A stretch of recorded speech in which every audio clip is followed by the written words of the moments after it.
Assalamualaikum warahmatullahi wabarakatuh. Di sini kami kelompok 1 dari R005 semester 6 akan menyajikan materi yang berjudul langkah-langkah membuat anak rajin sholat. Berikut videonya. Baiklah, di sini saya akan menjelaskan mengenai pengertian sholat. Nah, pengertian sholat adalah ibadah wajib umat Islam yang ditunaikan sebanyak 5 waktu, mulai dari sholat subuh, zuhur, asar, maghrib, dan isya. Sholat adalah bagian dari rukun Islam yang kedua. Imam Rafi'i dalam buku berjudul Terjemah Fathul Mu'in oleh Syekh Syamsuddin Abu Abdillah menjelaskan pengertian sholat dari segi bahasa berarti doa. Sementara menurut syara, pengertian sholat adalah ucapan dan pekerjaan yang dimulai dengan takbir dan diakhiri dengan salam dengan syarat tertentu. Nah, ada hal yang sama ditegaskan dalam buku berjudul Sholat Hikmah Falsafah dan Urgensinya oleh Abdul Aziz Salim Basyara Hill. Dijelaskan pengertian sholat adalah ibadah yang meliputi peragaan tubuh yang khusus, dimulai dengan takbir dan diakhiri dengan salam atau taslim. Pengertian sholat adalah wajib dilakukan oleh setiap muslim mukallaf dengan syarat rukun dan bacaan tertentu. Pengertian sholat adalah ibadah yang di dalamnya memuat zikir, tilawah, berdiri menghadap Allah Subhanahu wa Ta'ala, sujud, doa, tasbih, dan takbir. Selanjutnya ada pengertian dari beberapa sholat. Yang pertama yaitu ada sholat subuh. Sholat subuh adalah sholat yang dimulai saat munculnya matahari atau fajar sidik atau cahaya putih di ufuk timur. Sholat subuh berjumlah 2 rakaat. Yang kedua yaitu sholat zuhur. Sholat zuhur berjumlah 4 rakaat dan 2 tahiyat. Sholat ini dilaksanakan saat condongnya matahari di tengah-tengah langit sampai bayangan sebuah benda sama panjangnya dengan benda tersebut. Yang ketiga yaitu sholat asar. Sholat asar dilakukan setelah zuhur dan berakhir sampai tenggelamnya matahari. Jumlah rakaat sholat asar ada 4 rakaat dan 2 tahiyat. Yang ketiga ada sholat maghrib. Sholat maghrib dilakukan setelah asar, yaitu saat matahari tenggelam sampai hilangnya awan senja merah atau syafa. Sholat maghrib berjumlah 3 rakaat dan 2 tahiyat dengan 1 salam. Yang kelima ada sholat isya. Sholat isya adalah sholat terakhir dalam satu hari. Sholat ini dilaksanakan mulai dari terbenamnya syafa sampai terbitnya matahari atau fajar syidik. Sholat isya berjumlah 4 rakaat dengan 2 tahiyat. Selanjutnya ada hadis sholat. Allah memerintahkan kepada Rasulullah untuk mengajak keluarganya mendirikan sholat sebagaimana firman Allah pada surat Toha ayat 132 sebagai berikut. Perintahkanlah keluargamu mendirikan sholat dan bersabarlah kamu dalam mengerjakannya. Kami tidak meminta rezeki kepadamu, kamilah yang memberi rezeki kepadamu. Akibat yang baik itu adalah bagi orang yang bertakwa. Kementerian Agama Republik Indonesia melalui situs website resminya kemenag.go.id menjelaskan tentang perintah mendirikan sholat yang dimulai dari waktu tergelincirnya matahari dulu ukis syams sampai waktu gelapnya malam atau ghosyakil lail, serta pada waktu yang bersamaan dengan terbitnya fajar atau Qur'anal Fajr. Dalam firman Allah Subhanahu wa Ta'ala berbunyi, Bismillahirrahmanirrahim. Aqimis sholata dulu kasyamsi la ghasakil lail wa Qur'anal fajri inna Qur'anal fajri kana mashuda. Yang artinya, dirikanlah sholat sejak matahari tergelincir sampai gelapnya malam dan laksanakan pula sholat subuh. Sesungguhnya sholat subuh itu disaksikan oleh malaikat. Surat Al-Isra ayat 78.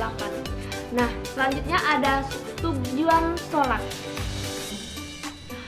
Berasal dari pengertian sholat, dapat dipahami sholat adalah ditujukan untuk berkomunikasi dengan Allah Subhanahu wa Ta'ala.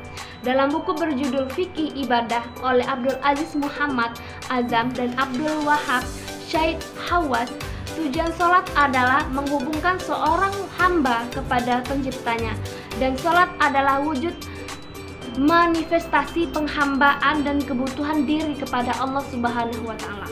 Dari sini maka Ibadah sholat dapat menjadi media permohonan, pertolongan, dan dalam menyingkirkan segala bentuk kesulitan yang ditemui manusia dalam perjalanan hidupnya.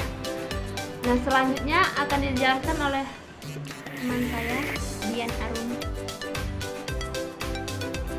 Yang selanjutnya mengenai syarat sah dan rukun sholat. Syarat sah sholat ada 7, yaitu yang pertama beragama Islam, yang kedua suci dari hadas besar dan kecil, yang ketiga sudah balik dan berakal, yang keempat mengetahui tata cara sholat, yang kelima sudah memasuki waktu sholat, yang keenam menghadap kiblat, dan yang ketujuh menutup aurat sesuai dengan syariat agama Islam. Untuk perempuan seluruh tubuh kecuali muka dan telapak tangan, dan untuk laki-laki dari pusar perut hingga lutut. Yang selanjutnya ada rukun sholat. Ada 13 rukun sholat. Yang pertama, berdiri bagi yang masih mampu. Kedua, mengucapkan niat di dalam hati. Ketiga, mengucapkan takbiratul ihram atau takbir pertama.